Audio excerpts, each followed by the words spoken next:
안녕하세요. 단밤이에요. 오늘 하루도 잘 보내셨나요? 오늘은 우리나라의 대표적인 옛날 이야기 전우치전 읽어드리려고 해요.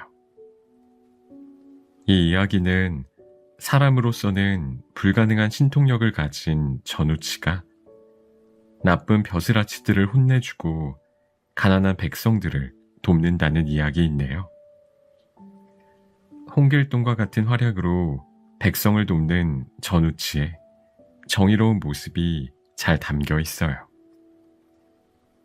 그럼 오늘도 제가 재미있게 읽어드릴 테니 제 목소리 들으시면서 달달한 밤 보내시길 바랄게요.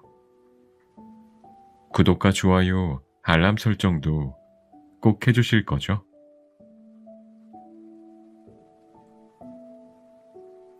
전우치의 지혜.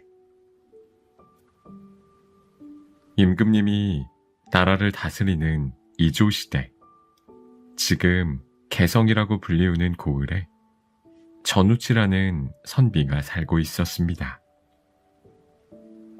어려서부터 하나를 가르쳐주면 열을 알 정도로 지혜가 매우 뛰어나 사람들로부터 신동이라는 소리를 들었습니다.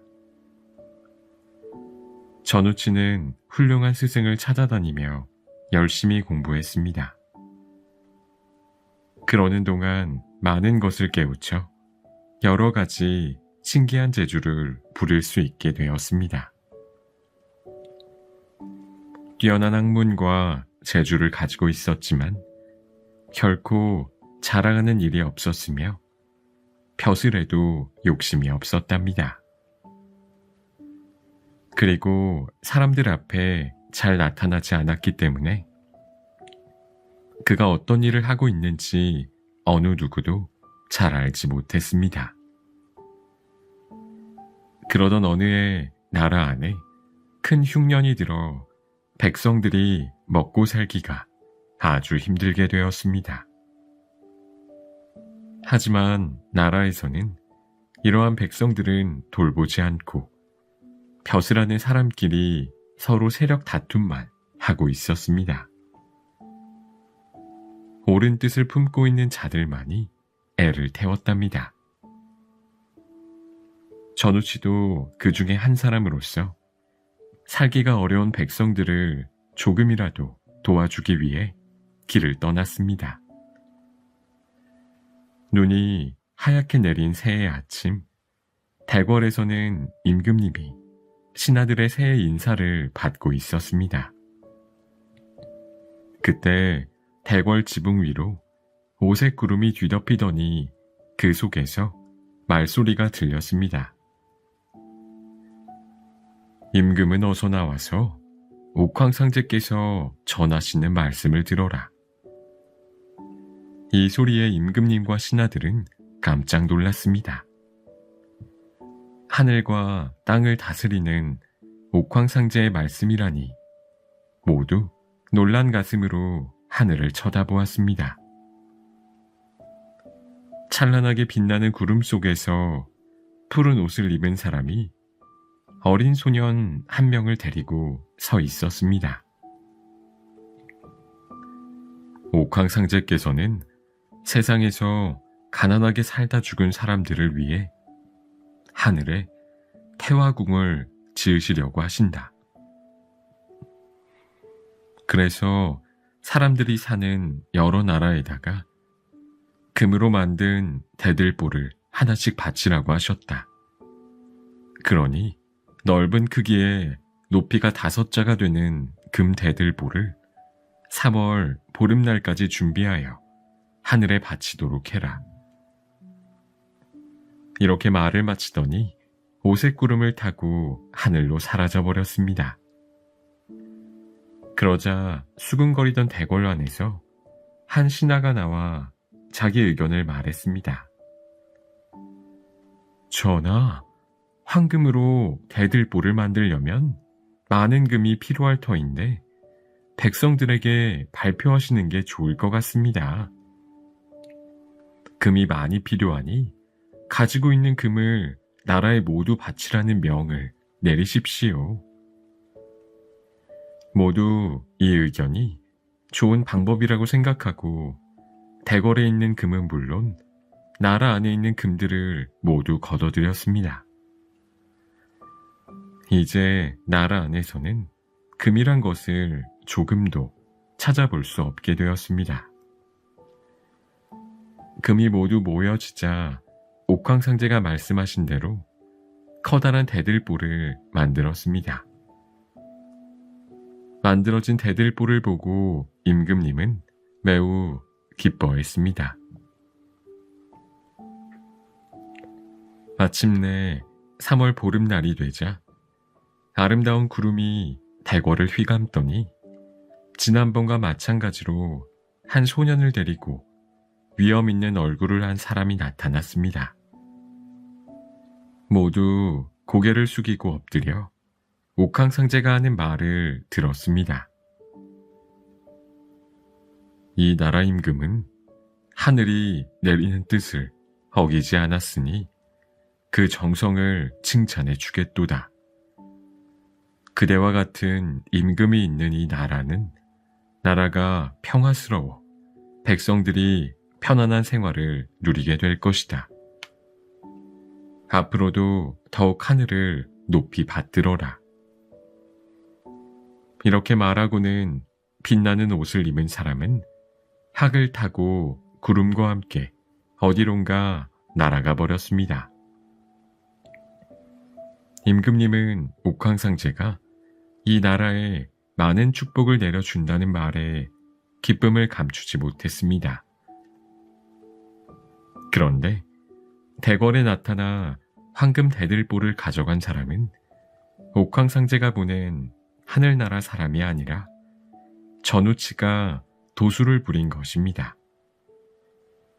백성들이 가난으로 허덕이는 것을 참아 볼 수가 없어 그런 방법을 썼던 것입니다. 전우치는 그것을 팔아 쌀을 사서 백성들에게 골고루 나누어 주었습니다.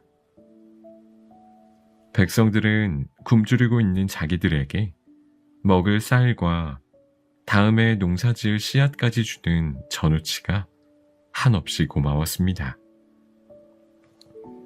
나라에서도 생각하지 못한 일을 해내고 있는 사람은 분명 훌륭한 사람이라고 생각했습니다.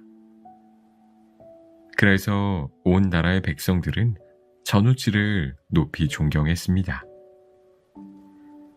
하지만 전우치는 이러한 칭찬을 듣는 것이 오히려 부끄러웠습니다. 백성들을 위해서 자기는 중간에 나서서 일을 한 것뿐이라고 생각했습니다. 그래서 사실을 밝히는 글을 써서 사람들이 잘 볼 수 있는 곳에 붙였습니다. 이번에 가뭄으로 온 나라의 백성들이 굶주리고 있는데도 임금님과 국정 대신들은 백성을 돌보지 않아 내가 하늘을 대신해서 황금 대들보를 만들라고 했던 것입니다. 그리고 그것의 반을 팔아 쌀을 사서 사람들에게 나누어 준 것입니다. 나는 그저 하고 싶은 일을 했을 뿐입니다. 그 쌀은 결코 남의 것이 아닙니다.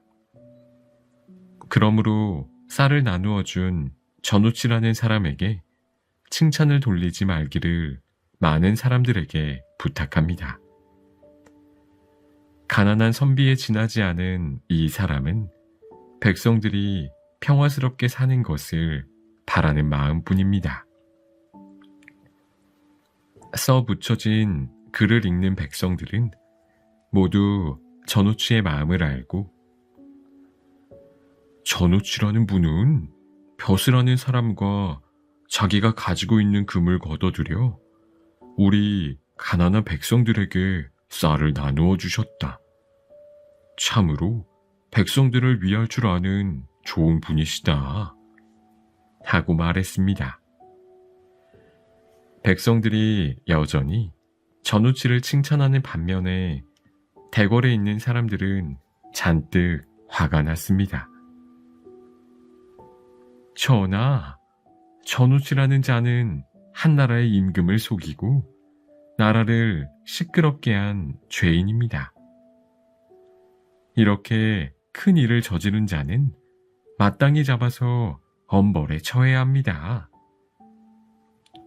많은 신하들이 입을 모아 임금님에게 이렇게 말했습니다.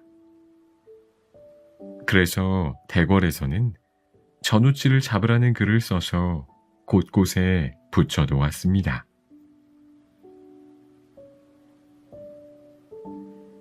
병 속에 들어간 전우치. 대궐에서 자기를 잡으려 한다는 소문을 듣자 전우치는 괘씸한 생각이 들었습니다. 자신들이 서 있는 위치가 강한 힘을 가지고 있다고 뽐내는 사람은 진짜 강한 사람이 아니다. 이런 사람들은 참으로 강한 힘이 어떤 것이며 자신들이 가지고 있는 힘이 얼마나 약한 것인지 깨우쳐 줘야 한다. 이런 생각을 한 전우치는 많은 사람들이 다니는 곳에다 나머지 반에 대들보를 놓고 금을 사시오 하고 목청껏 외쳤습니다. 지나가던 포졸 한 명이 전우치를 수상히 여겨 물었습니다. 이 많은 금이 도대체 어디서 났소? 포졸의 말에 전우치는 아무렇지도 않은 듯이 말했습니다. 거참, 금이란 금이 있는 땅을 파면 나오는 것 아닙니까? 포졸 나리께서 이 금을 사실 마음은 없는지요? 그러자 포졸은 수상해 보이는 전우치를 어떻게 잡을까 생각하다가 말했습니다. 당신이 사는 곳이 어디입니까?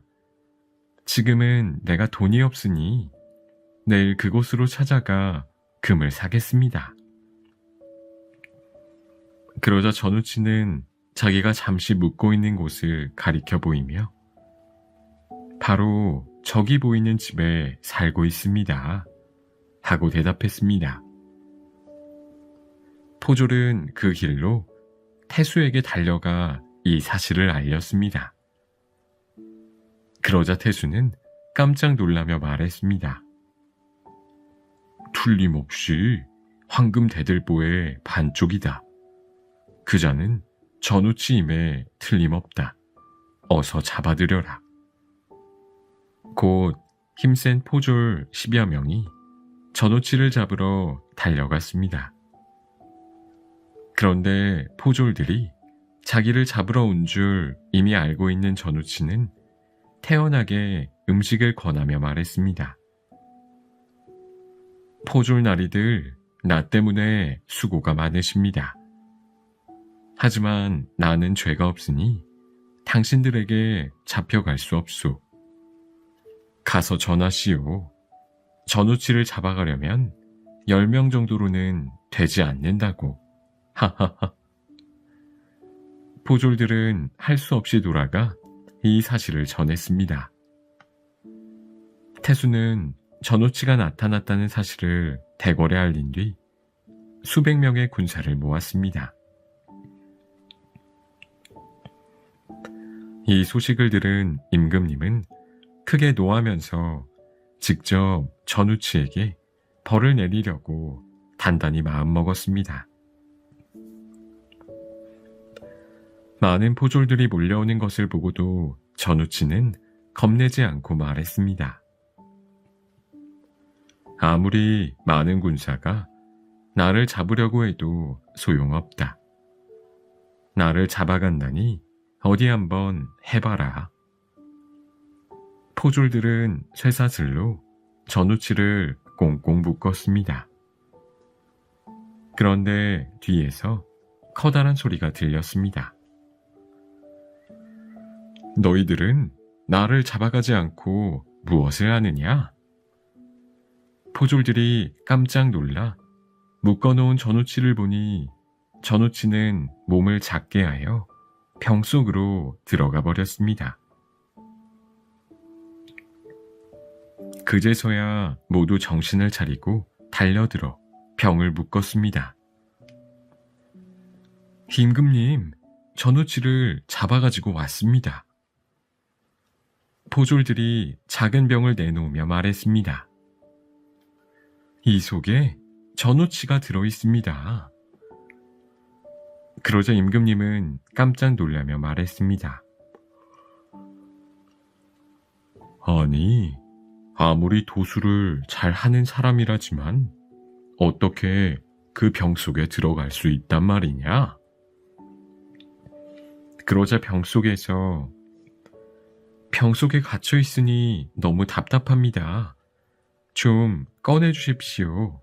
하는 전우치의 목소리가 들렸으므로 임금님도 비로소 믿게 되었습니다. 하지만 병 속에 들어있는 전우치를 어떻게 다루어야 할지 몰랐습니다. 옆에서 지켜보고 있던 한 신하가 전우치는 도수를 부릴 줄 아는 놈이니 병 속에서 꺼내주지 말고 그대로 병마개를 막은 채 펄펄 끓는 기름솥에 넣는 것이 좋을 것 같습니다. 하고 임금에게 말했습니다. 임금님의 귀에 그 말이 그럴듯하게 들렸습니다. 마음대로 도수를 부리는 전우치를 꺼내면 커다란 위험이 있을 것 같았기 때문이었습니다. 곧 임금님이 명령을 내리자 포졸들은 그 병을 뜨거운 기름솥에 넣었습니다. 그런데 병 속에서는 여전히 전우치의 목소리가 들려왔습니다. 내 집은 가난하여 항상 추위에 떨며 지내왔는데 고맙게도 임금님이 이렇게 따뜻하게 불을 떼어주시니 참으로 감사옵니다. 이 말에 임금님은 화가 머리끝까지 났습니다. 여봐라, 이 고약한 놈을 기름솥에서 꺼내어 병 속에 든 채로 가루가 되도록 깨뜨려 버려라. 포졸들은 기름솥에서 꺼낸 병을 무거운 쇠망치로 내리쳐 깨뜨렸습니다. 하지만 이때 전우치는 이미 어디론가 사라져버렸습니다.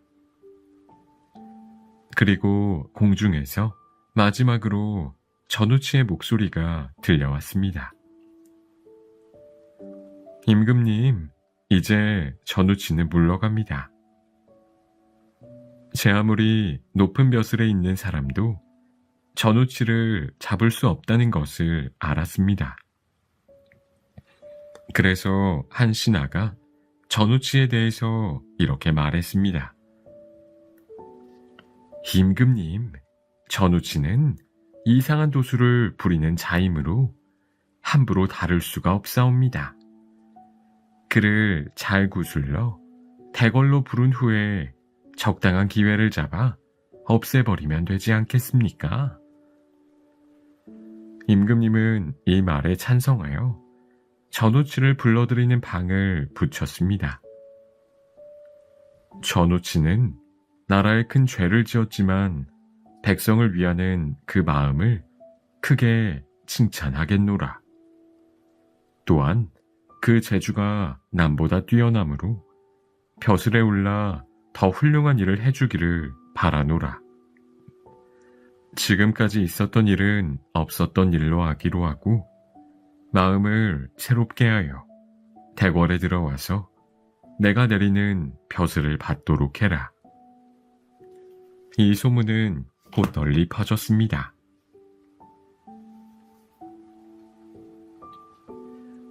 요술거울과 천도복숭아. 한편 대궐을 빠져나온 전우치는 구름을 타고 다니며 억울한 일을 당하는 사람들을 도와주었습니다. 하루는 길을 가다가 머리카락이 하얀 노인이 슬피 우는 것을 보았습니다. 전우치는 노인에게 다가가 까닭을 물었습니다. 나는 이 고을에 사는 이가라는 사람입니다. 내 나이 올해 73살이 되었습니다. 자식으로서는 오직 외아들 하나가 있는데 그 아들이 억울한 누명을 쓰고 죽게 되었습니다. 그러니 내 어찌 슬프지 않겠습니까? 네, 크게 도와주지는 못하겠지만 어디 그 이야기나 들어봅시다. 어떤 억울한 누명입니까? 내 아들은 왕가라는 사람과 친하게 지냈습니다. 그런데 왕가의 아내는 행실이 나빠 조가라는 사람과 사귀었습니다. 그것을 왕가가 알고 조가와 크게 싸움을 했습니다. 그것을 보고 있던 내 아들이 싸움을 말렸습니다. 그리고 모두 집으로 돌아갔지요. 여기까지 말하고 난 노인은 몹시 분하다는 표정을 지으며 말을 계속했습니다. 그런데 집에 돌아간 왕가는 조가하고 싸우다가 다친 상처 때문에 그만 며칠 동안 앓다가 죽어버렸습니다. 그러자 친척들이 관가에 그 사실을 알렸습니다. 조가는 물론 싸움을 말리기만 했던 내 아들도 옥에 갇히게 되었습니다. 저런, 싸움을 말리기만 했는데도 말입니까? 하지만 조가는 높은 벼슬을 지내는 양문덕이라는 사람에게 돈을 주어 감옥에서 나올 수 있었고, 아무런 죄가 없는 내 아들이 살인 누명을 쓰고 재판을 받게 되었습니다. 세상에 이렇게 분하고 원통한 일이 어디 있겠습니까? 하면서 노인은 또 눈물을 흘리며 슬피 우는 것이었습니다. 전우치는 도술만 잘하는 것이 아니라 인정이 많은 사람이었습니다. 노인, 억울한 누명은 꼭 벗겨지는 법이니 너무 슬퍼하지 마십시오. 이렇게 위로를 하고 전우치는 한 줄기 바람으로 변해 양판서의 집으로 들어갔습니다. 양판서는 그 무렵 자기 집 안방에서 거울을 보고 있었습니다. 마침 잘 됐다고 생각한 전우치는 죽은 왕가의 모습으로 변해 거울 속으로 들어갔습니다. 나는 조가에게 맞아 죽은 왕가라는 사람이다. 나의 원수는 조가인데 왜 아무런 죄가 없는 이를 가두고 있소? 지금이라도 늦지 않았으니 빨리 이가를 놓아주고 조가를 잡아들이시오. 그렇지 않으면 이 일을 임금님에게 알려 양 판서의 잘못까지 말하겠소. 이렇게 말을 마친 전우치는 곧 바람이 되어 사라졌습니다. 겁이 난 양문덕은 이 사실을 얼른 조가에게 말했습니다. 그러나 조가는 태연했습니다. 그러자 이때 다시 죽은 왕가의 모습으로 변한 전우치가 나타나 말했습니다. 이 나쁜 조가야, 내가 내 아내를 빼앗고 나를 죽이더니 그것도 모자라서 남에게 죄까지 덮어 씌우려 하는구나. 참으로 천벌을 받을 놈이로다. 바른 대로 말하지 않으면 내 원수를 갚기 위해 너와 양판서의 일을 임금님에게 알리겠다. 두 사람은 죽은 왕가의 모습에 무서움을 느꼈습니다. 조가는 할 수 없이 양판서에게 모든 것을 사실대로 말했습니다. 양판서가 억울한 누명을 쓴 이가를 옥에서 풀어주고 조가를 잡아가둔 것은 물론입니다. 살아온 아들을 보고 노인은 너무 기뻐 부둥켜 안고 울었습니다. 전우치는 이렇게 슬픈 일이나 어려운 일을 당하는 약한 백성을 보면 반드시 도와주었습니다.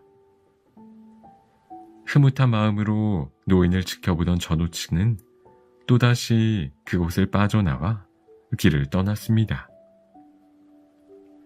하루는 아무 일 없이 구름을 타고 가다가 흥겨운 노랫소리를 들었습니다.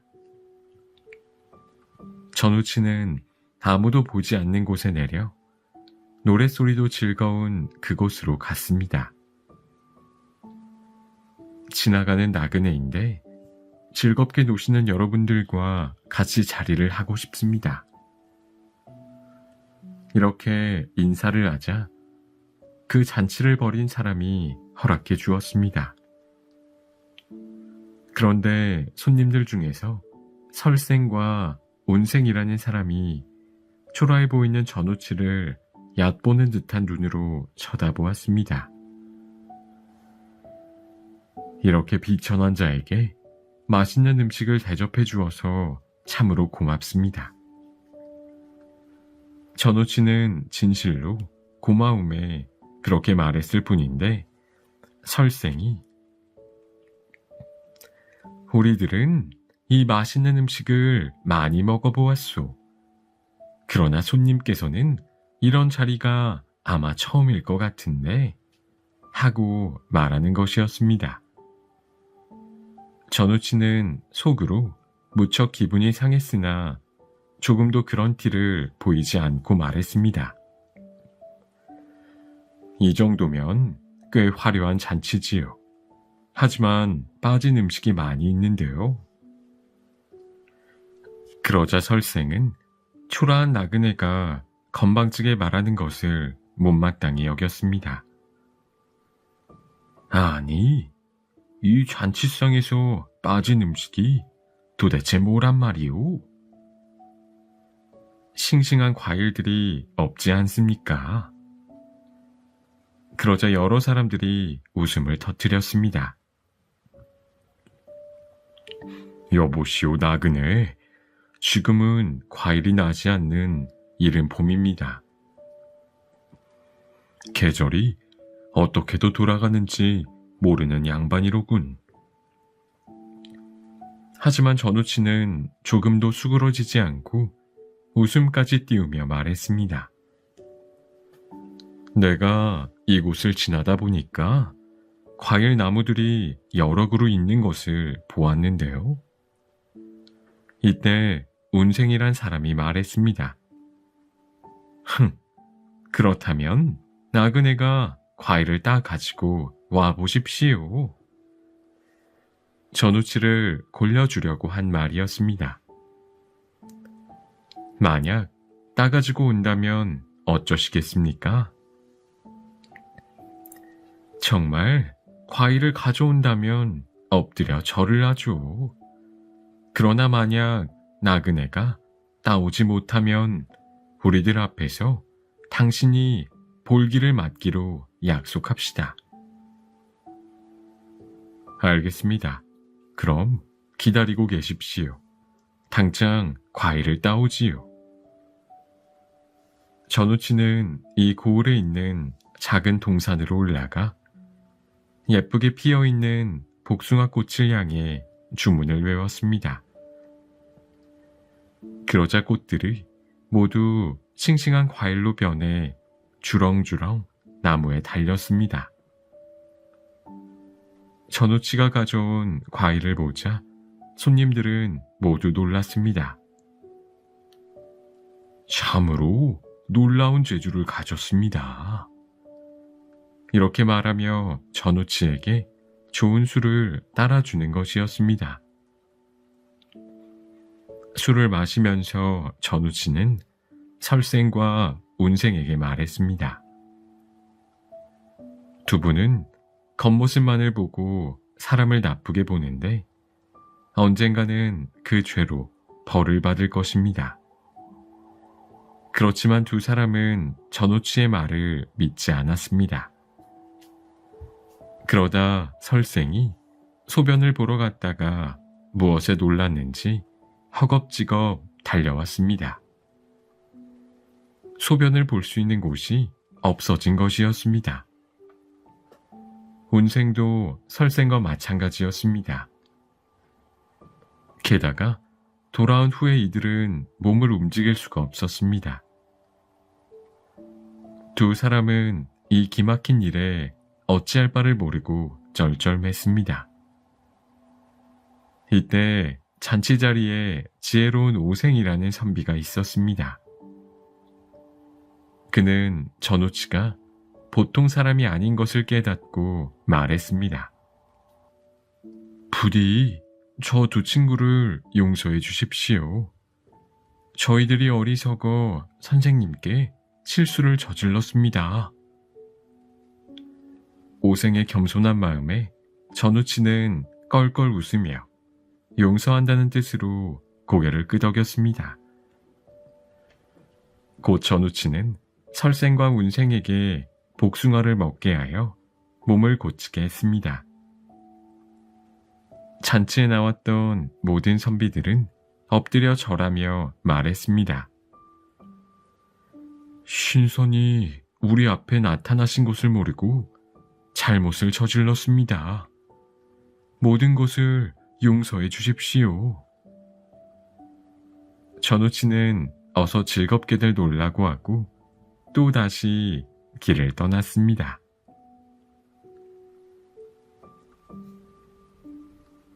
요술, 족자. 세상을 두루 돌아다니며 어려운 일을 당한 사람을 도와주던 전우치는 어느 날 길에서 혼자 울고 있는 젊은이를 보았습니다.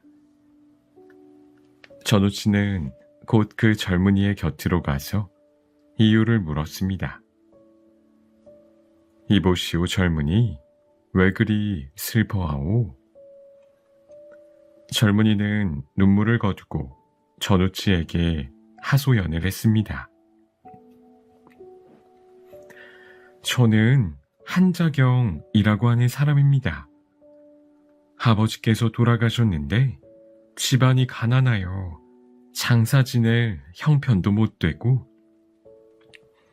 또 70이 넘는 어머니를 앞으로 모셔야 하는데 당장 먹을 끼니도 마련할 수 없을 만큼 가난하답니다. 젊은이의 사정을 듣고 보니 매우 딱해 보였습니다.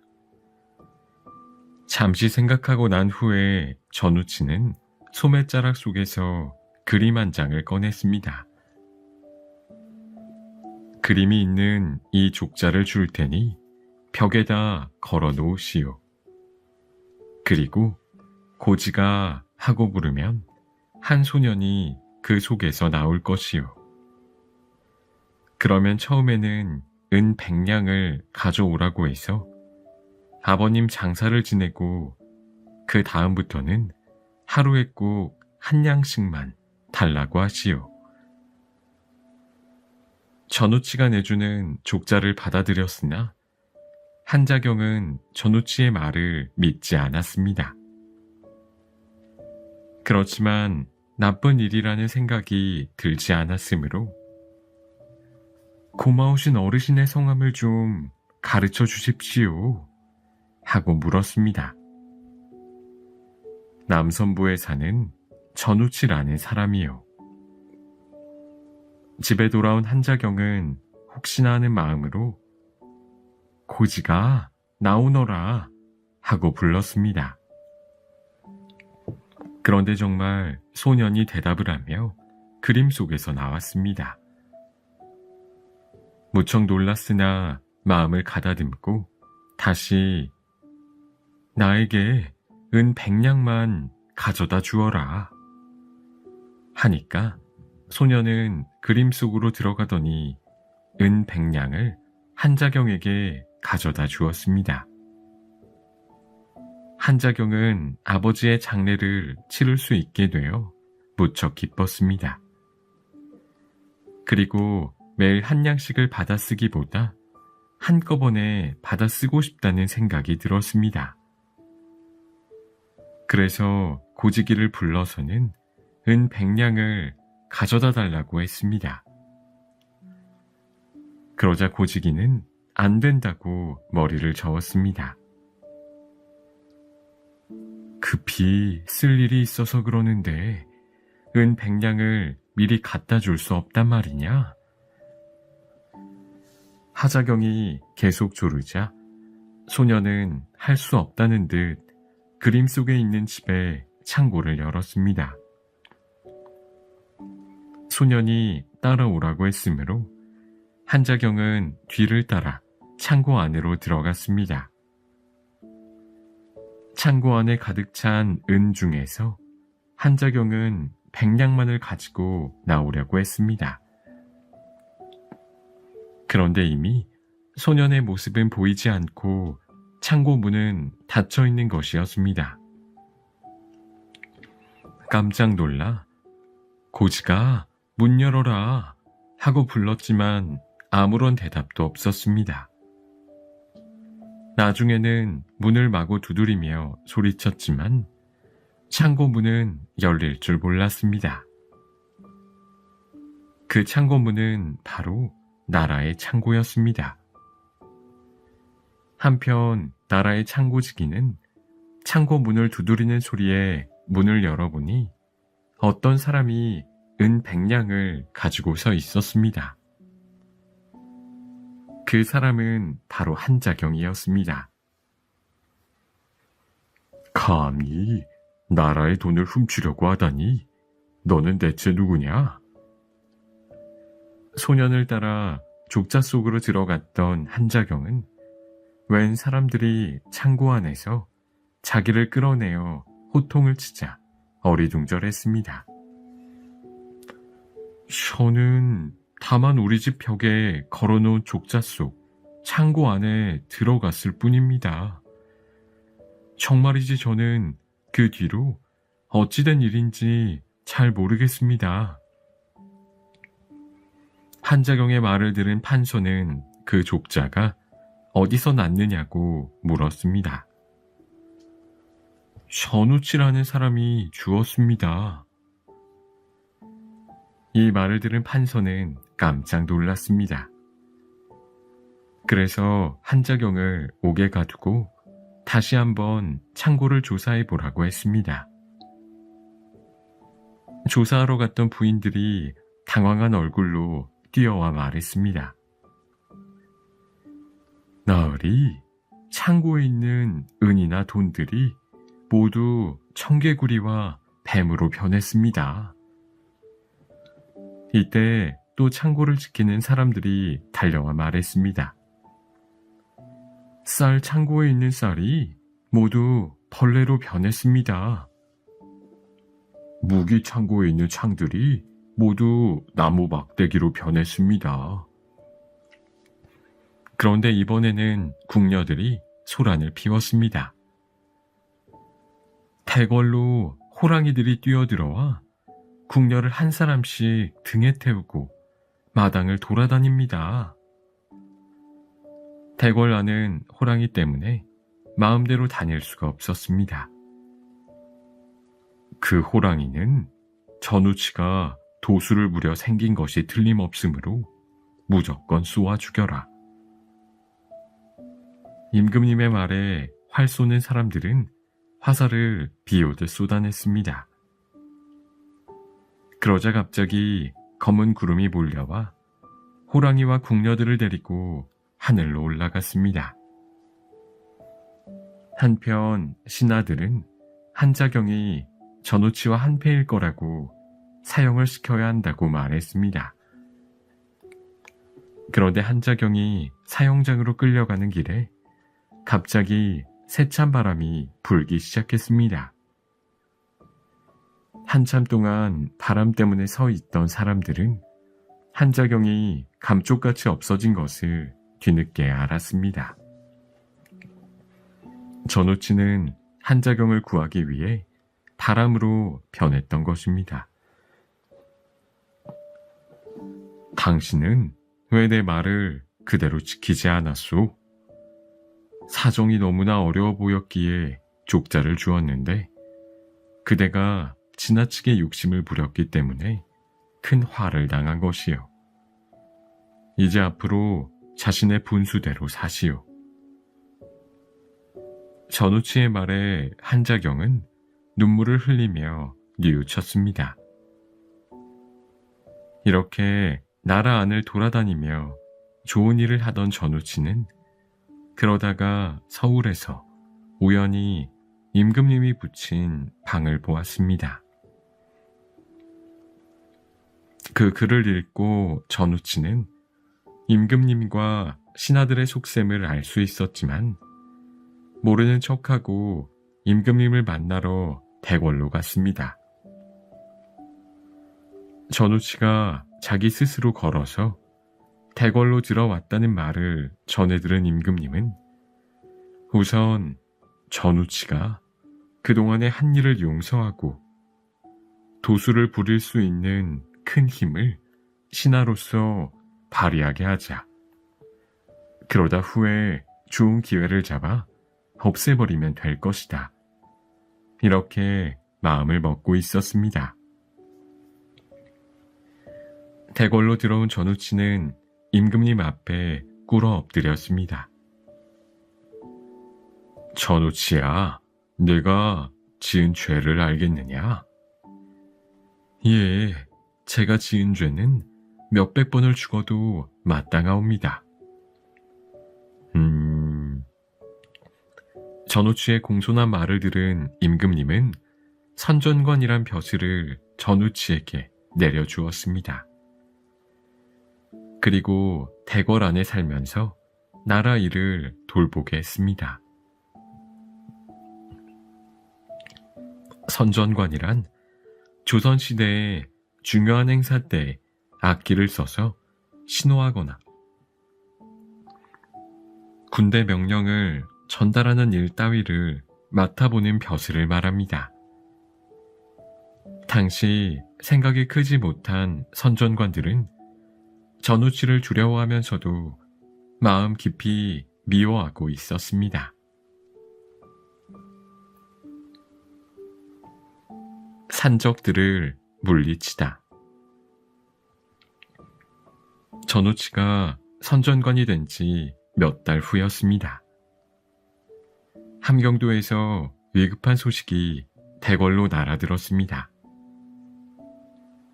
기달산에 있는 산적들이 나타나 백성들의 재물과 목숨을 빼앗아 가고 있었습니다.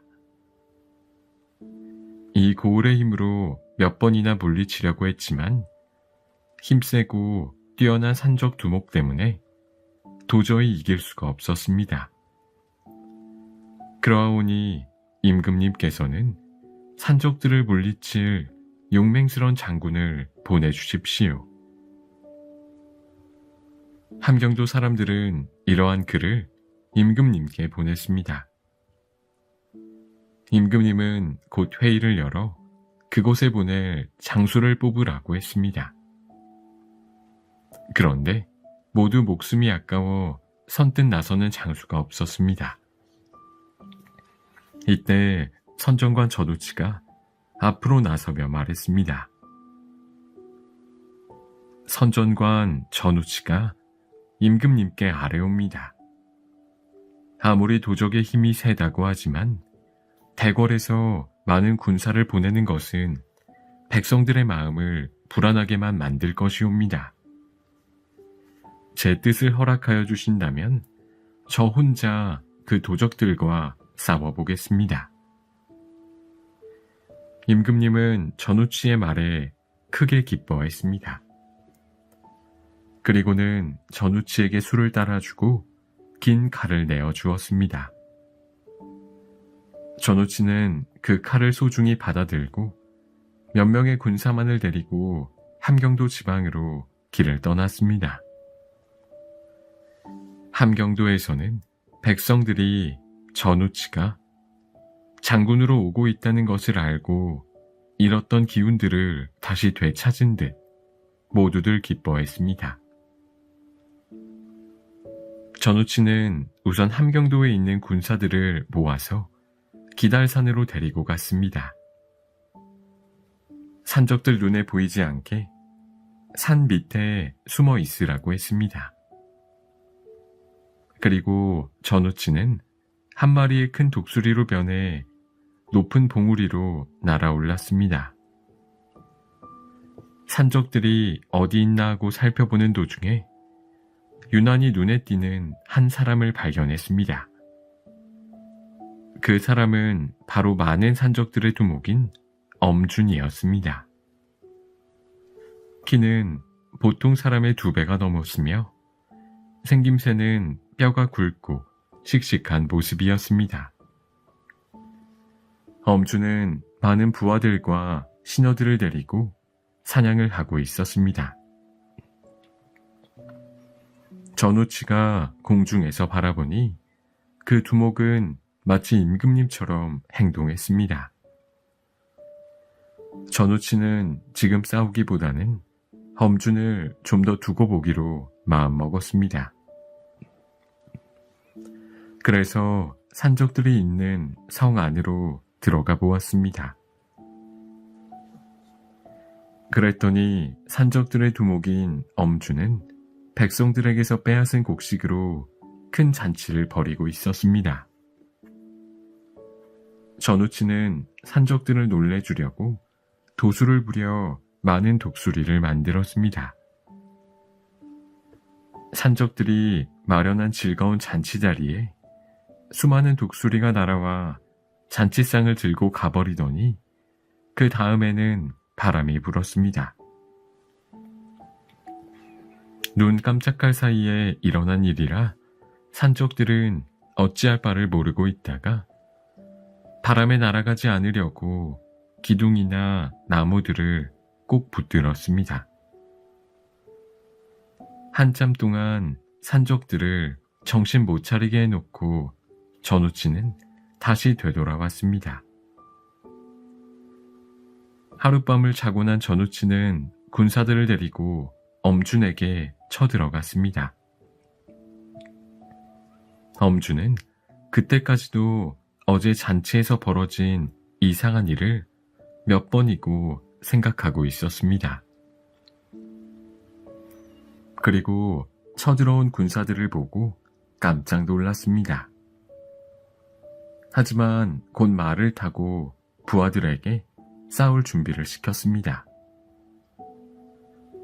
어떤 멍청한 장수가 감히 이 엄준에게 덤비려고 하느냐?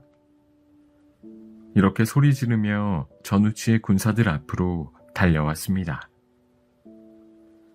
전우치도 말을 타고 앞으로 나와 엄준에게 나는 임금님의 명령을 받고 이곳에 온 선전관 전우치다 하고 소리 지르자 싸움이 붙었습니다. 서로 칼에서 불꽃이 번쩍거리도록 싸웠지만 오래도록 승부가 나지 않았습니다. 다음 날이 되자 엄준은 자신이 생겨 성문을 활짝 열어놓고 전우치에게 크게 소리쳤습니다.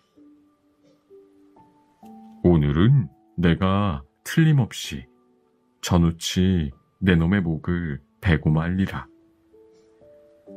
전우치는 매우 화가 나서 엄준에게 용감히 달려들었습니다. 그런데 엄준의 무술 솜씨는 매우 뛰어나서 전우치도 당할 수가 없었습니다. 전우치는 얼른 변신술을 써서 가짜를 만들어 엄준과 싸우게 했습니다. 엄준은 가짜 전우치인 줄 모르고 싸우다가 공중에서 산적 두목 엄준은 이곳을 보라 하는 소리에 깜짝 놀라 쳐다보니 긴 칼이 아무도 없는 공중에서 자기를 향해 달려드는 것이었습니다. 피할 데가 없는 엄준은 도망다니다가 말 위에서 굴러 떨어져 전우치에게 사로잡히고 말았습니다. 전우치는 엄준의 뛰어난 무술 솜씨로 모아서 죽이기 아까워 살려주었습니다. 그리고 붙잡힌 엄준에게 큰 소리로 꾸짖었습니다. 너는 뛰어난 재주와 용맹이 있으면서 그것을 좋은 일에 쓰지 않고 산적의 두목이 되었으니 그 죄는 죽어 마땅하다. 하물며 백성의 재물과 목숨을 빼앗고 나라에 반역할 생각을 했으니 너는 물론 내 집안 식구와 친척들까지 죽여야 한다. 그러자 엄주는 눈물을 뚝뚝 흘리며 말했습니다. 제가 지은 죄는 수백 번 죽어 마땅하오나 전우치 장군님께서 바다와 같이 너그러운 마음으로 용서해 주신다면 그 은혜 평생 잊지 않고 착한 백성이 되어 조금이나마 나라에 도움이 되는 사람이 되겠습니다. 전우치가 유심히 보니 엄주는 진심으로 자기의 죄를 뉘우치고 있었습니다.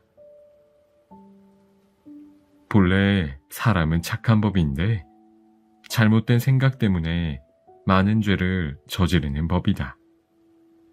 엄준, 내가 정말로 잘못을 깨닫고 있다니 내 목숨은 살려주겠다. 새 사람이 되어 이 다음에 혹시 어려운 일이 있을 때 용감히 나서도록 해라. 전우치의 말에 엄주는 수없이 절을 하고 고향으로 돌아갔습니다.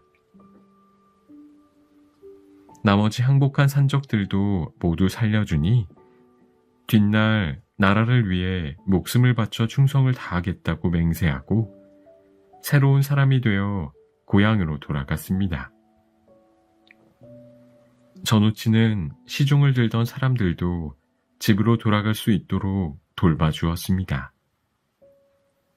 전우치가 산적을 물리치고 대궐로 돌아오니 임금님은 매우 기뻐하시며 그 뛰어난 재주와 나라에 대한 충성심을 높이 칭찬했습니다. 그리고 그 공으로 전우치에게 많은 상을 내려주었습니다. 전우치의 지혜. 임금님이 나라를 다스리는 이조시대, 지금 개성이라고 불리우는 고을에 전우치라는 선비가 살고 있었습니다. 어려서부터 하나를 가르쳐주면 열을 알 정도로 지혜가 매우 뛰어나 사람들로부터 신동이라는 소리를 들었습니다. 전우치는 훌륭한 스승을 찾아다니며 열심히 공부했습니다. 그러는 동안 많은 것을 깨우쳐 여러 가지 신기한 재주를 부릴 수 있게 되었습니다. 뛰어난 학문과 재주를 가지고 있었지만 결코 자랑하는 일이 없었으며 벼슬에도 욕심이 없었답니다. 그리고 사람들 앞에 잘 나타나지 않았기 때문에 그가 어떤 일을 하고 있는지 어느 누구도 잘 알지 못했습니다. 그러던 어느 해 나라 안에 큰 흉년이 들어 백성들이 먹고 살기가 아주 힘들게 되었습니다. 하지만 나라에서는 이러한 백성들은 돌보지 않고 벼슬하는 사람끼리 서로 세력 다툼만 하고 있었습니다. 옳은 뜻을 품고 있는 자들만이 애를 태웠답니다. 전우치도 그 중에 한 사람으로서 살기가 어려운 백성들을 조금이라도 도와주기 위해 길을 떠났습니다. 눈이 하얗게 내린 새해 아침, 대궐에서는 임금님이 신하들의 새해 인사를 받고 있었습니다. 그때 대궐 지붕 위로 오색 구름이 뒤덮이더니 그 속에서 말소리가 들렸습니다. 임금은 어서 나와서 옥황상제께서 전하시는 말씀을 들어라. 이 소리에 임금님과 신하들은 깜짝 놀랐습니다. 하늘과 땅을 다스리는 옥황상제의 말씀이라니 모두 놀란 가슴으로 하늘을 쳐다보았습니다. 찬란하게 빛나는 구름 속에서 푸른 옷을 입은 사람이 어린 소년 한 명을 데리고 서 있었습니다. 옥황상제께서는 세상에서 가난하게 살다 죽은 사람들을 위해 하늘에 태화궁을 지으시려고 하신다. 그래서 사람들이 사는 여러 나라에다가 금으로 만든 대들보를 하나씩 바치라고 하셨다. 그러니 넓은 크기에 높이가 5자가 되는 금 대들보를 3월 보름날까지 준비하여 하늘에 바치도록 해라. 이렇게 말을 마치더니 오색 구름을 타고 하늘로 사라져버렸습니다. 그러자 수근거리던 대궐 안에서 한 신하가 나와 자기 의견을 말했습니다. 전하, 황금으로 대들보를 만들려면 많은 금이 필요할 터인데 백성들에게 발표하시는 게 좋을 것 같습니다. 금이 많이 필요하니 가지고 있는 금을 나라에 모두 바치라는 명을 내리십시오. 모두 이 의견이 좋은 방법이라고 생각하고 대궐에 있는 금은 물론 나라 안에 있는 금들을 모두 걷어들였습니다. 이제 나라 안에서는 금이란 것을 조금도 찾아볼 수 없게 되었습니다. 금이 모두 모여지자 옥황상제가 말씀하신 대로 커다란 대들보를 만들었습니다. 만들어진 대들보를 보고 임금님은 매우 기뻐했습니다. 마침내 3월 보름날이 되자 아름다운 구름이 대궐을 휘감더니 지난번과 마찬가지로 한 소년을 데리고 위험 있는 얼굴을 한 사람이 나타났습니다. 모두 고개를 숙이고 엎드려 옥황상제가 하는 말을 들었습니다. 이 나라 임금은 하늘이 내리는 뜻을 어기지 않았으니 그 정성을 칭찬해 주겠도다. 그대와 같은 임금이 있는 이 나라가 평화스러워 백성들이 편안한 생활을 누리게 될 것이다. 앞으로도 더욱 하늘을 높이 받들어라. 이렇게 말하고는 빛나는 옷을 입은 사람은 학을 타고 구름과 함께 어디론가 날아가 버렸습니다. 임금님은 옥황상제가 이 나라에 많은 축복을 내려준다는 말에 기쁨을 감추지 못했습니다. 그런데 대궐에 나타나 황금 대들보를 가져간 사람은 옥황상제가 보낸 하늘나라 사람이 아니라 전우치가 도수를 부린 것입니다. 백성들이 가난으로 허덕이는 것을 참아 볼 수가 없어 그런 방법을 썼던 것입니다. 전우치는 그것을 팔아 쌀을 사서 백성들에게 골고루 나누어 주었습니다. 백성들은 굶주리고 있는 자기들에게 먹을 쌀과 다음에 농사지을 씨앗까지 주는 전우치가 한없이 고마웠습니다. 나라에서도 생각하지 못한 일을 해내고 있는 사람은 분명 훌륭한 사람이라고 생각했습니다. 그래서 온 나라의 백성들은 전우치를 높이 존경했습니다. 하지만 전우치는 이러한 칭찬을 듣는 것이 오히려 부끄러웠습니다. 백성들을 위해서 자기는 중간에 나서서 일을 한 것뿐이라고 생각했습니다. 그래서 사실을 밝히는 글을 써서 사람들이 잘 볼 수 있는 곳에 붙였습니다. 이번에 가뭄으로 온 나라의 백성들이 굶주리고 있는데도 임금님과 국정 대신들은 백성을 돌보지 않아 내가 하늘을 대신해서 황금 대들보를 만들라고 했던 것입니다. 그리고 그것의 반을 팔아 쌀을 사서 사람들에게 나누어 준 것입니다. 나는 그저 하고 싶은 일을 했을 뿐입니다. 그 쌀은 결코 남의 것이 아닙니다. 그러므로 쌀을 나누어 준 전우치라는 사람에게 칭찬을 돌리지 말기를 많은 사람들에게 부탁합니다. 가난한 선비에 지나지 않은 이 사람은 백성들이 평화스럽게 사는 것을 바라는 마음뿐입니다. 써 붙여진 글을 읽는 백성들은 모두 전우치의 마음을 알고 전우치라는 분은 벼슬하는 사람과 자기가 가지고 있는 금을 걷어들여 우리 가난한 백성들에게 쌀을 나누어 주셨다. 참으로 백성들을 위할 줄 아는 좋은 분이시다. 하고 말했습니다. 백성들이 여전히 전우치를 칭찬하는 반면에 대궐에 있는 사람들은 잔뜩 화가 났습니다.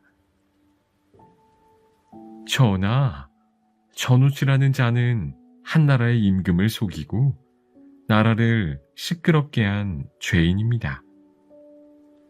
이렇게 큰 일을 저지른 자는 마땅히 잡아서 엄벌에 처해야 합니다. 많은 신하들이 입을 모아 임금님에게 이렇게 말했습니다. 그래서 대궐에서는 전우치를 잡으라는 글을 써서 곳곳에 붙여 놓았습니다.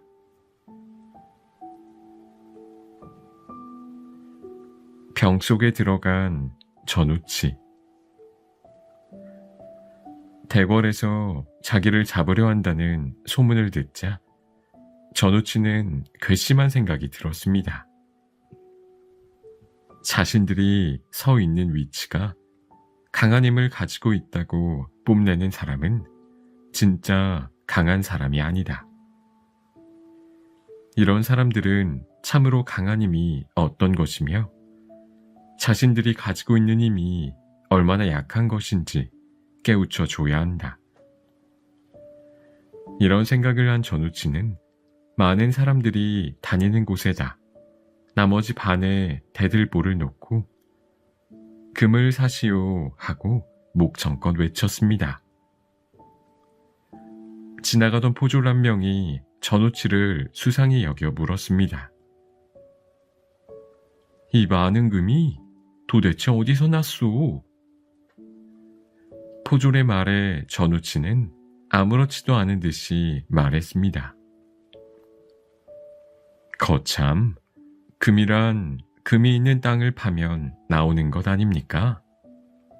포졸 나리께서 이 금을 사실 마음은 없는지요? 그러자 포졸은 수상해 보이는 전우치를 어떻게 잡을까 생각하다가 말했습니다. 당신이 사는 곳이 어디입니까? 지금은 내가 돈이 없으니 내일 그곳으로 찾아가 금을 사겠습니다. 그러자 전우치는 자기가 잠시 묵고 있는 곳을 가리켜 보이며 바로 저기 보이는 집에 살고 있습니다. 하고 대답했습니다. 포졸은 그 길로 태수에게 달려가 이 사실을 알렸습니다. 그러자 태수는 깜짝 놀라며 말했습니다. 틀림없이 황금 대들보의 반쪽이다. 그 자는 전우치임에 틀림없다. 어서 잡아들여라. 곧 힘센 포졸 10여 명이 전우치를 잡으러 달려갔습니다. 그런데 포졸들이 자기를 잡으러 온 줄 이미 알고 있는 전우치는 태연하게 음식을 권하며 말했습니다. 포졸나리들, 나 때문에 수고가 많으십니다. 하지만 나는 죄가 없으니 당신들에게 잡혀갈 수 없소. 가서 전하시오. 전우치를 잡아가려면 10명 정도로는 되지 않는다고. 하하하. 포졸들은 할 수 없이 돌아가 이 사실을 전했습니다. 태수는 전우치가 나타났다는 사실을 대궐에 알린 뒤 수백 명의 군사를 모았습니다. 이 소식을 들은 임금님은 크게 노하면서 직접 전우치에게 벌을 내리려고 단단히 마음먹었습니다. 많은 포졸들이 몰려오는 것을 보고도 전우치는 겁내지 않고 말했습니다. 아무리 많은 군사가 나를 잡으려고 해도 소용없다. 나를 잡아간다니 어디 한번 해봐라. 포졸들은 쇠사슬로 전우치를 꽁꽁 묶었습니다. 그런데 뒤에서 커다란 소리가 들렸습니다. 너희들은 나를 잡아가지 않고 무엇을 하느냐? 포졸들이 깜짝 놀라 묶어놓은 전우치를 보니 전우치는 몸을 작게 하여 병 속으로 들어가 버렸습니다. 그제서야 모두 정신을 차리고 달려들어 병을 묶었습니다. 임금님, 전우치를 잡아가지고 왔습니다. 포졸들이 작은 병을 내놓으며 말했습니다. 이 속에 전우치가 들어있습니다. 그러자 임금님은 깜짝 놀라며 말했습니다. 아니, 아무리 도수를 잘 하는 사람이라지만 어떻게 그 병 속에 들어갈 수 있단 말이냐? 그러자 병 속에 갇혀 있으니 너무 답답합니다. 좀 꺼내주십시오. 하는 전우치의 목소리가 들렸으므로 임금님도 비로소 믿게 되었습니다. 하지만 병 속에 들어있는 전우치를 어떻게 다뤄야 할지 몰랐습니다. 옆에서 지켜보고 있던 한 신하가 전우치는 도수를 부릴 줄 아는 놈이니 병 속에서 꺼내주지 말고 그대로 병마개를 막은 채 펄펄 끓는 기름솥에 넣는 것이 좋을 것 같습니다.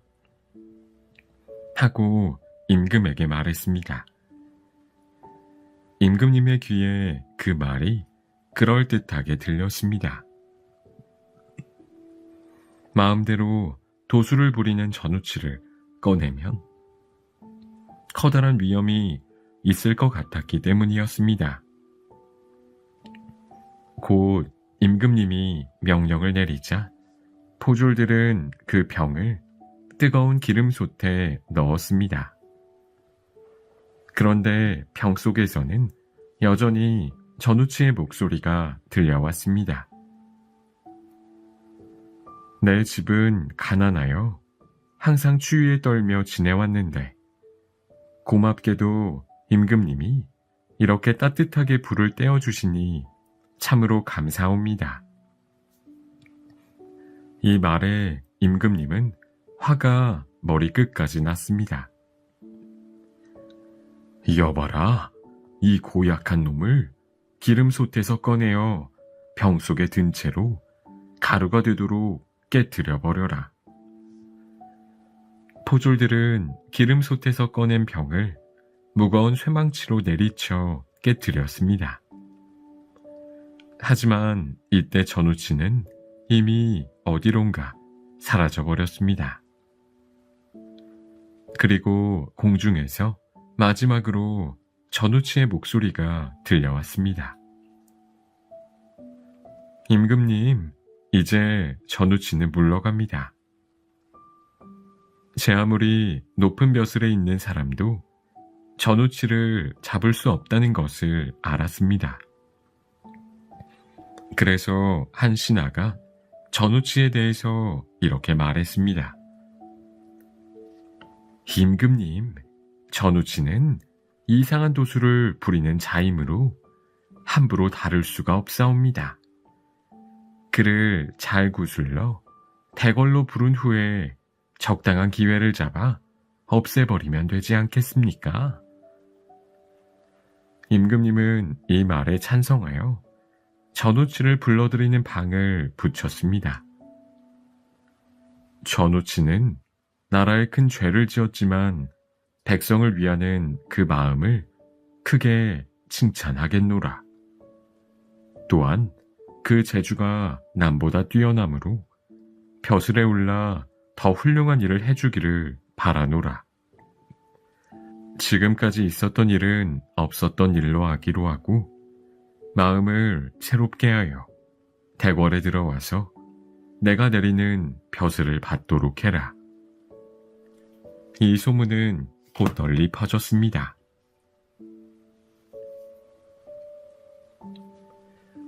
요술거울과 천도복숭아. 한편 대궐을 빠져나온 전우치는 구름을 타고 다니며 억울한 일을 당하는 사람들을 도와주었습니다. 하루는 길을 가다가 머리카락이 하얀 노인이 슬피 우는 것을 보았습니다. 전우치는 노인에게 다가가 까닭을 물었습니다. 나는 이 고을에 사는 이가라는 사람입니다. 내 나이 올해 73살이 되었습니다. 자식으로서는 오직 외아들 하나가 있는데 그 아들이 억울한 누명을 쓰고 죽게 되었습니다. 그러니 내 어찌 슬프지 않겠습니까? 네, 크게 도와주지는 못하겠지만 어디 그 이야기나 들어봅시다. 어떤 억울한 누명입니까? 내 아들은 왕가라는 사람과 친하게 지냈습니다.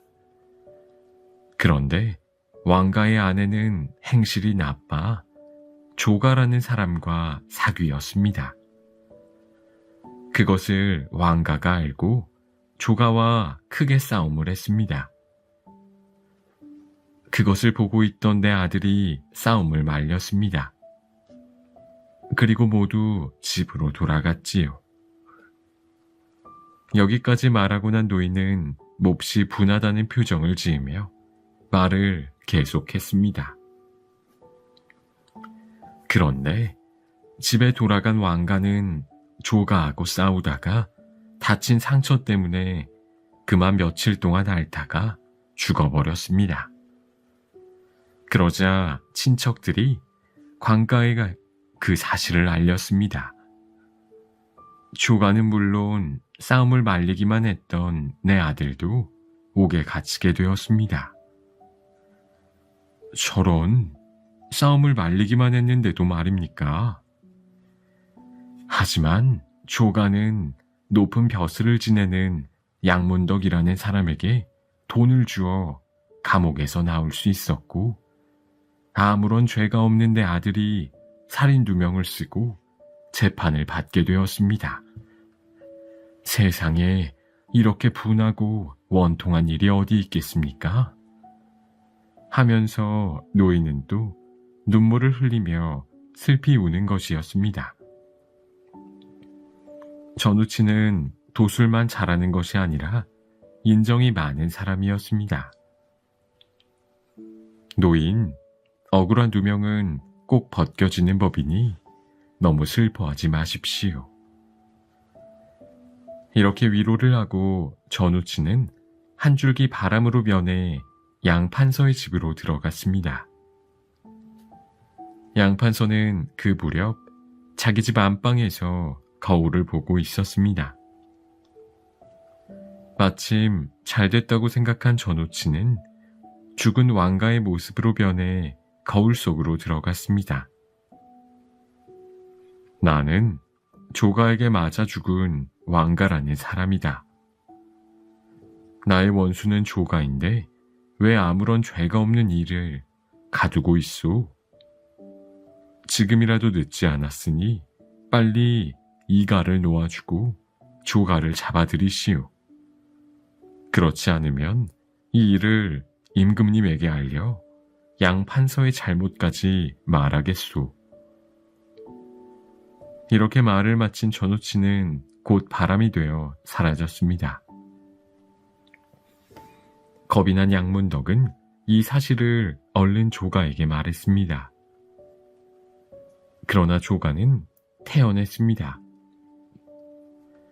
그러자 이때 다시 죽은 왕가의 모습으로 변한 전우치가 나타나 말했습니다.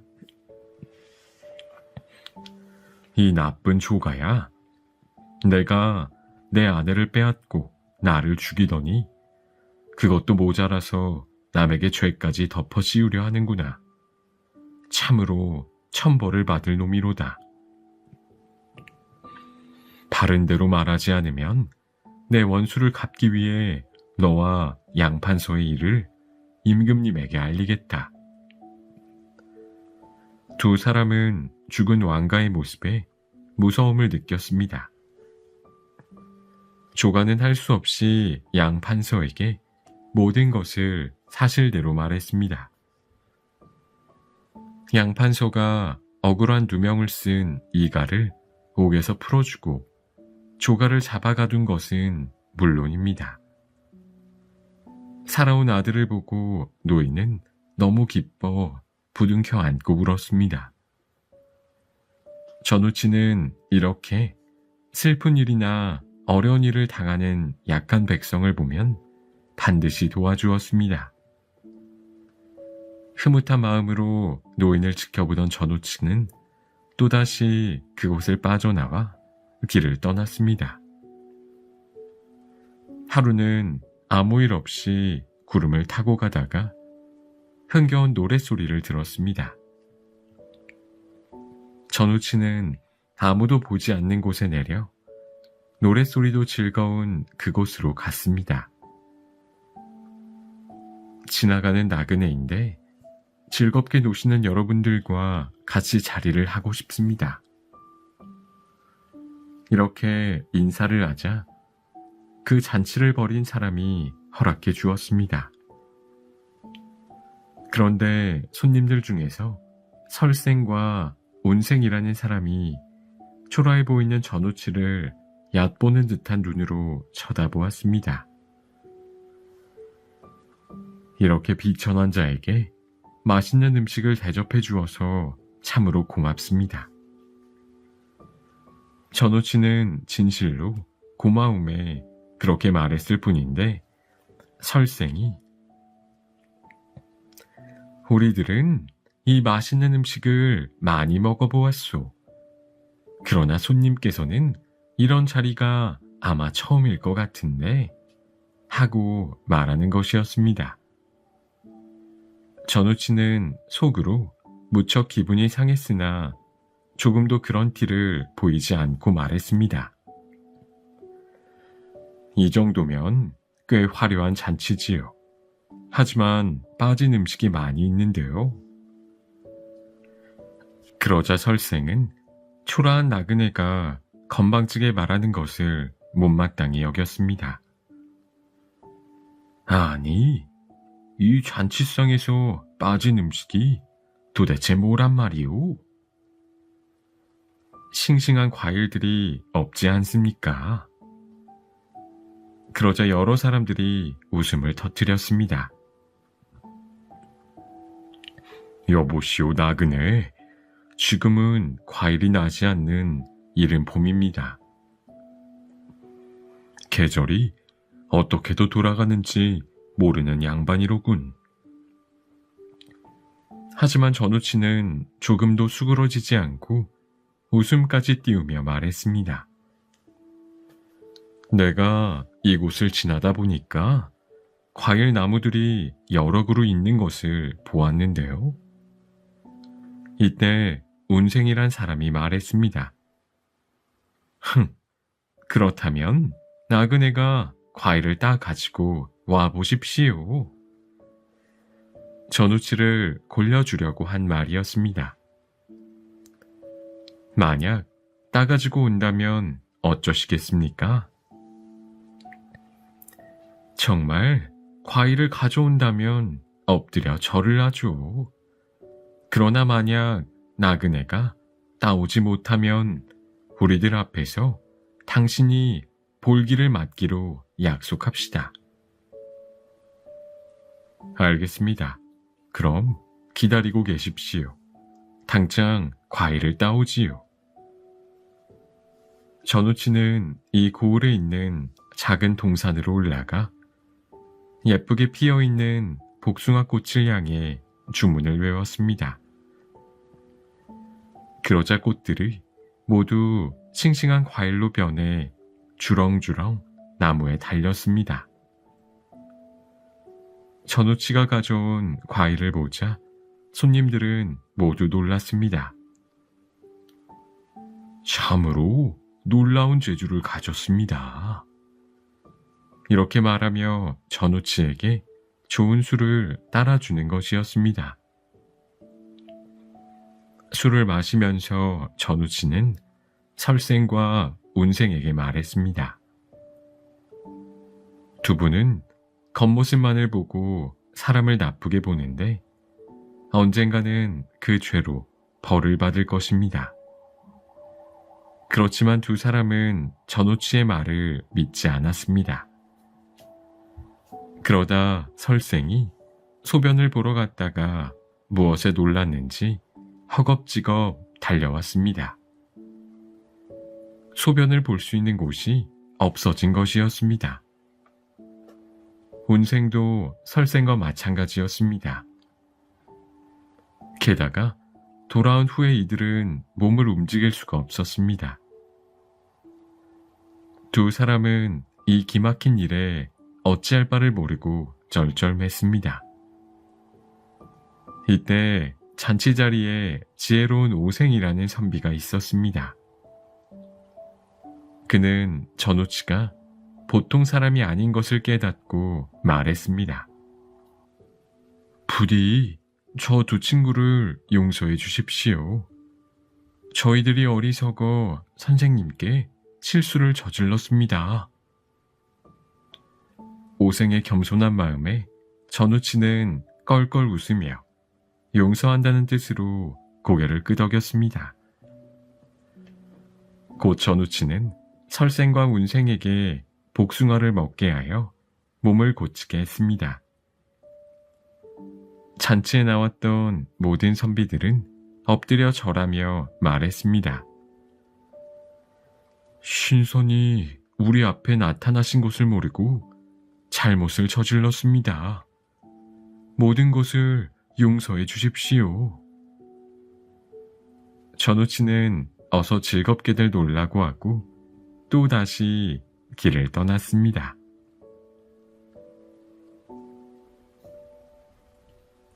요술 족자.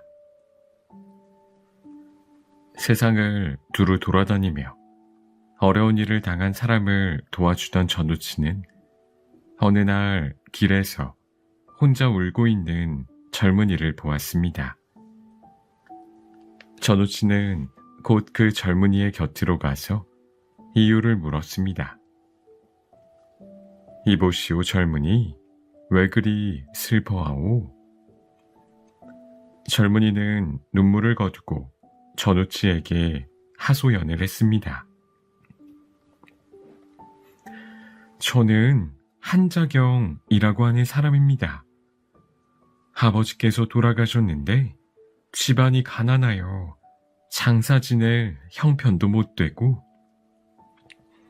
또 70이 넘는 어머니를 앞으로 모셔야 하는데 당장 먹을 끼니도 마련할 수 없을 만큼 가난하답니다.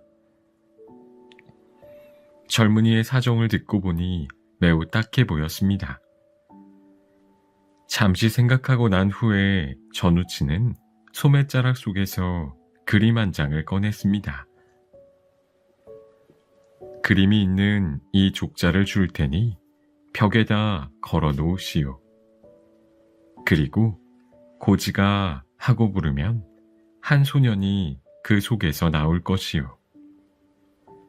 그러면 처음에는 은 100냥을 가져오라고 해서 아버님 장사를 지내고 그 다음부터는 하루에 꼭 한 냥씩만 달라고 하시오.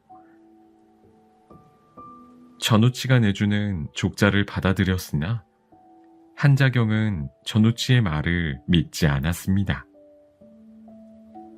그렇지만 나쁜 일이라는 생각이 들지 않았으므로 고마우신 어르신의 성함을 좀 가르쳐 주십시오 하고 물었습니다.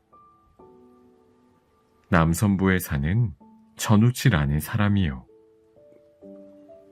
집에 돌아온 한자경은 혹시나 하는 마음으로 고지가 나오너라 하고 불렀습니다. 그런데 정말 소년이 대답을 하며 그림 속에서 나왔습니다. 무척 놀랐으나 마음을 가다듬고 다시 나에게 은 100냥만 가져다 주어라 하니까 소년은 그림 속으로 들어가더니 은 100냥을 한자경에게 가져다 주었습니다. 한자경은 아버지의 장례를 치를 수 있게 되어 무척 기뻤습니다. 그리고 매일 한 냥씩을 받아 쓰기보다 한꺼번에 받아 쓰고 싶다는 생각이 들었습니다. 그래서 고지기를 불러서는 은 100냥을 가져다 달라고 했습니다. 그러자 고지기는 안 된다고 머리를 저었습니다. 급히 쓸 일이 있어서 그러는데 은 100냥을 미리 갖다 줄 수 없단 말이냐? 하자경이 계속 조르자 소녀는 할 수 없다는 듯 그림 속에 있는 집에 창고를 열었습니다. 소년이 따라오라고 했으므로 한자경은 뒤를 따라 창고 안으로 들어갔습니다. 창고 안에 가득 찬 은 중에서 한자경은 100냥만을 가지고 나오려고 했습니다. 그런데 이미 소년의 모습은 보이지 않고 창고 문은 닫혀 있는 것이었습니다. 깜짝 놀라 고지가 문 열어라 하고 불렀지만 아무런 대답도 없었습니다. 나중에는 문을 마구 두드리며 소리쳤지만 창고 문은 열릴 줄 몰랐습니다. 그 창고 문은 바로 나라의 창고였습니다. 한편 나라의 창고지기는 창고 문을 두드리는 소리에 문을 열어보니 어떤 사람이 은 100냥을 가지고 서 있었습니다. 그 사람은 바로 한자경이었습니다. 감히 나라의 돈을 훔치려고 하다니 너는 대체 누구냐? 소년을 따라 족자 속으로 들어갔던 한자경은 웬 사람들이 창고 안에서 자기를 끌어내어 호통을 치자 어리둥절했습니다. 저는 다만 우리 집 벽에 걸어놓은 족자 속 창고 안에 들어갔을 뿐입니다. 정말이지 저는 그 뒤로 어찌된 일인지 잘 모르겠습니다. 한자경의 말을 들은 판소는 그 족자가 어디서 났느냐고 물었습니다. 전우치라는 사람이 주었습니다. 이 말을 들은 판서는 깜짝 놀랐습니다. 그래서 한자경을 옥에 가두고 다시 한번 창고를 조사해 보라고 했습니다. 조사하러 갔던 부인들이 당황한 얼굴로 뛰어와 말했습니다. 나으리, 창고에 있는 은이나 돈들이 모두 청개구리와 뱀으로 변했습니다. 이때 또 창고를 지키는 사람들이 달려와 말했습니다. 쌀 창고에 있는 쌀이 모두 벌레로 변했습니다. 무기 창고에 있는 창들이 모두 나무 막대기로 변했습니다. 그런데 이번에는 궁녀들이 소란을 피웠습니다.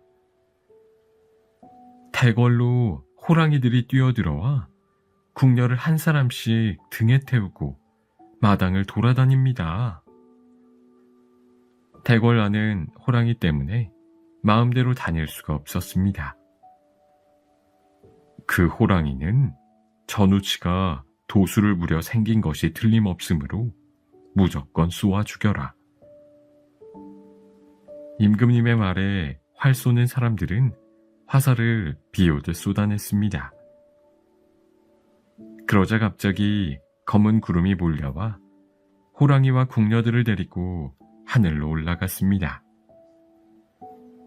한편 신하들은 한자경이 전우치와 한패일 거라고 사형을 시켜야 한다고 말했습니다.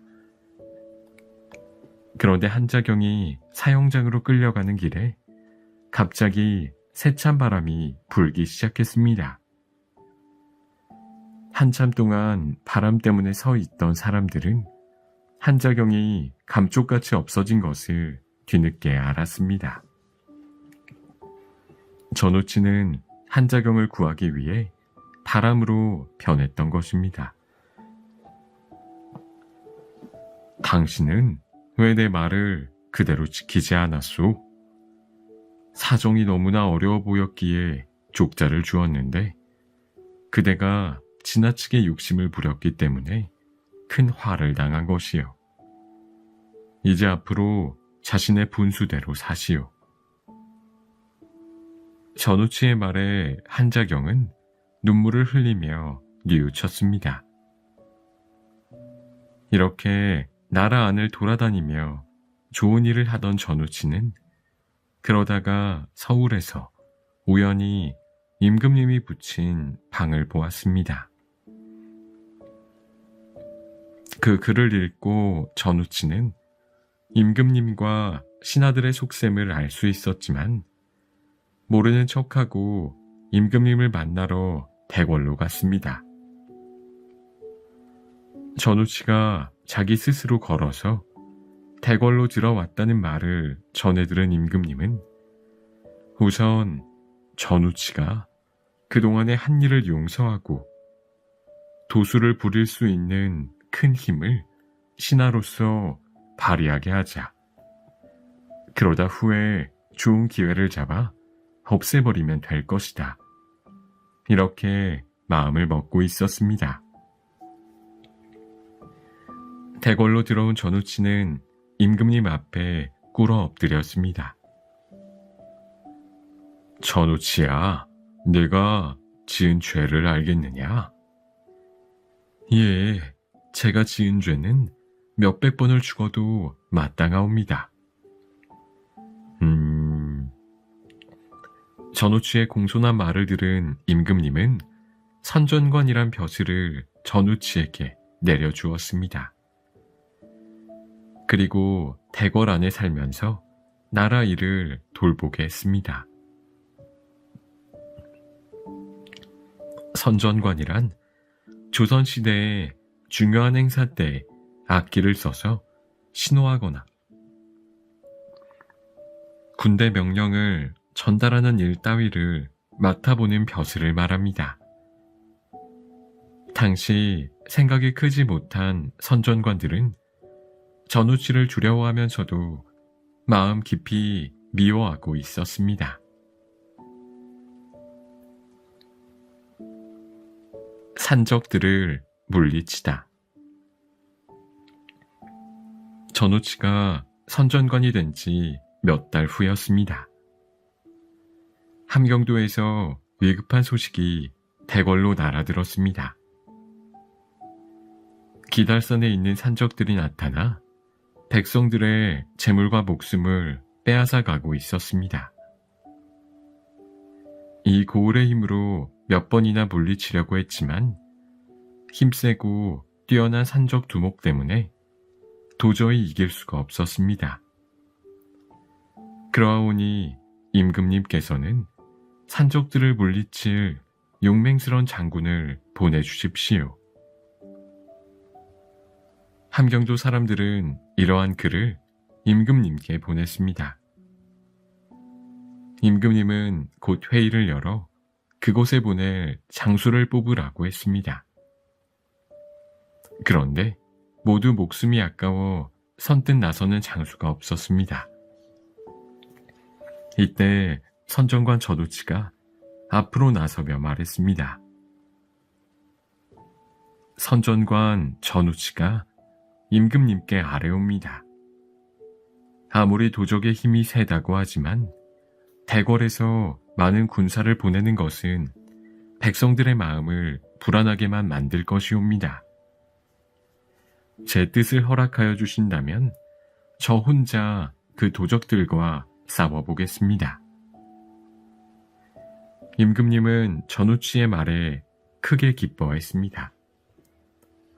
그리고는 전우치에게 술을 따라주고 긴 칼을 내어 주었습니다. 전우치는 그 칼을 소중히 받아들고 몇 명의 군사만을 데리고 함경도 지방으로 길을 떠났습니다. 함경도에서는 백성들이 전우치가 장군으로 오고 있다는 것을 알고 잃었던 기운들을 다시 되찾은 듯 모두들 기뻐했습니다. 전우치는 우선 함경도에 있는 군사들을 모아서 기달산으로 데리고 갔습니다. 산적들 눈에 보이지 않게 산 밑에 숨어 있으라고 했습니다. 그리고 전우치는 한 마리의 큰 독수리로 변해 높은 봉우리로 날아올랐습니다. 산적들이 어디 있나 하고 살펴보는 도중에 유난히 눈에 띄는 한 사람을 발견했습니다. 그 사람은 바로 많은 산적들의 두목인 엄준이었습니다. 키는 보통 사람의 2배가 넘었으며 생김새는 뼈가 굵고 씩씩한 모습이었습니다. 엄준은 많은 부하들과 신하들을 데리고 사냥을 하고 있었습니다. 전우치가 공중에서 바라보니 그 두목은 마치 임금님처럼 행동했습니다. 전우치는 지금 싸우기보다는 엄준을 좀 더 두고 보기로 마음먹었습니다. 그래서 산적들이 있는 성 안으로 들어가 보았습니다. 그랬더니 산적들의 두목인 엄준은 백성들에게서 빼앗은 곡식으로 큰 잔치를 벌이고 있었습니다. 전우치는 산적들을 놀래주려고 도수를 부려 많은 독수리를 만들었습니다. 산적들이 마련한 즐거운 잔치 자리에 수많은 독수리가 날아와 잔치상을 들고 가버리더니 그 다음에는 바람이 불었습니다. 눈 깜짝할 사이에 일어난 일이라 산적들은 어찌할 바를 모르고 있다가 바람에 날아가지 않으려고 기둥이나 나무들을 꼭 붙들었습니다. 한참 동안 산적들을 정신 못 차리게 해놓고 전우치는 다시 되돌아왔습니다. 하룻밤을 자고 난 전우치는 군사들을 데리고 엄준에게 쳐들어갔습니다. 엄준은 그때까지도 어제 잔치에서 벌어진 이상한 일을 몇 번이고 생각하고 있었습니다. 그리고 쳐들어온 군사들을 보고 깜짝 놀랐습니다. 하지만 곧 말을 타고 부하들에게 싸울 준비를 시켰습니다. 어떤 멍청한 장수가 감히 이 엄준에게 덤비려고 하느냐? 이렇게 소리 지르며 전우치의 군사들 앞으로 달려왔습니다. 전우치도 말을 타고 앞으로 나와 엄준에게 나는 임금님의 명령을 받고 이곳에 온 선전관 전우치다. 하고 소리 지르자 싸움이 붙었습니다. 서로 칼에서 불꽃이 번쩍거리도록 싸웠지만 오래도록 승부가 나지 않았습니다. 다음 날이 되자 엄주는 자신이 생겨 성문을 활짝 열어놓고 전우치에게 크게 소리쳤습니다. 오늘은 내가 틀림없이 전우치 내 놈의 목을 베고 말리라. 전우치는 매우 화가 나서 엄준에게 용감히 달려들었습니다. 그런데 엄준의 무술 솜씨는 매우 뛰어나서 전우치도 당할 수가 없었습니다. 전우치는 얼른 변신술을 써서 가짜를 만들어 엄준과 싸우게 했습니다. 엄준은 가짜 전우치인 줄 모르고 싸우다가 공중에서 산적두목 엄준은 이곳을 보라 하는 소리에 깜짝 놀라 쳐다보니 긴 칼이 아무도 없는 공중에서 자기를 향해 달려드는 것이었습니다. 피할 데가 없는 엄준은 도망다니다가 말 위에서 굴러 떨어져 전우치에게 사로잡히고 말았습니다. 전우치는 엄준의 뛰어난 무술 솜씨로 모아서 죽이기 아까워 살려주었습니다. 그리고 붙잡힌 엄준에게 큰 소리로 꾸짖었습니다. 너는 뛰어난 재주와 용맹이 있으면서 그것을 좋은 일에 쓰지 않고 산적의 두목이 되었으니 그 죄는 죽어 마땅하다. 하물며 백성의 재물과 목숨을 빼앗고 나라에 반역할 생각을 했으니 너는 물론 내 집안 식구와 친척들까지 죽여야 한다. 그러자 엄주는 눈물을 뚝뚝 흘리며 말했습니다. 죄가 지은 죄는 수백 번 죽어 마땅하오나 전우치 장군님께서 바다와 같이 너그러운 마음으로 용서해 주신다면 그 은혜 평생 잊지 않고 착한 백성이 되어 조금이나마 나라에 도움이 되는 사람이 되겠습니다.